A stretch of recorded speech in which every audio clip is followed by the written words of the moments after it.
Mirë, i kthehemi në studio, ndalemi tashmë në këndin e intervistës. Sot është Kurban Bajrami, një festë që simbolizon sakrificën, mirësinë dhe solidaritetin. Por për të kuptuar ndoshta pak më shumë, unë kam kënaqësinë të kem në studio teologun Vladimir Kera. Mirë se erdhët Kera dhe gëzuar. Faleminderit, gëzuar për gjithë shqiptarët edhe për ju, edhe shumë faleminderit për ftesën. Faleminderit shumë, më shumë kënaqësi bisedojmë sa i përket kësaj feste që në fakt duhet thënë e pam edhe me faljen e namazit, pra ka shumë shqiptar, shumë musliman, por edhe që nuk i përkasin ndoshta besimit musliman dhe janë kurioz të dinë më shumë sa i përket festës së Kurban Bajramit. Pse quhet Kurban Bajram fillimisht dhe cila është simbolika fikse e kësaj feste? Shiko, Kurban Bajram, fjala Kurban do thotë të afrohesh, pra të afrohesh pikëpari me Zotin.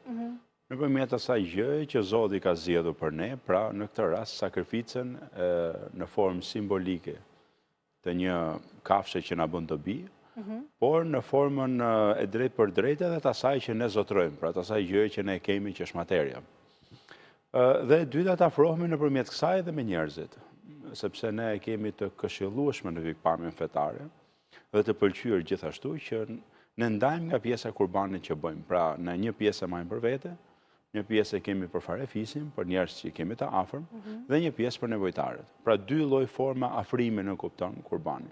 Simbolika kryesore është me profetin Ibrahim, pra me babain e profetëve, që njihet ndryshe, i cili kishte parë në ëndër të flijonte djalin e tij, dhe ëndrat e profetëve në përgjithësi janë të vërteta, dhe në këtë po themu dilemë të asaj që shikonte dhe asaj që duhet vepronte, Zoti e sprovoi këtë profet në një provë të tillë kaq të rëndësishme, por ja këmbeu këtë provë, pra këtë sprovë me kurban.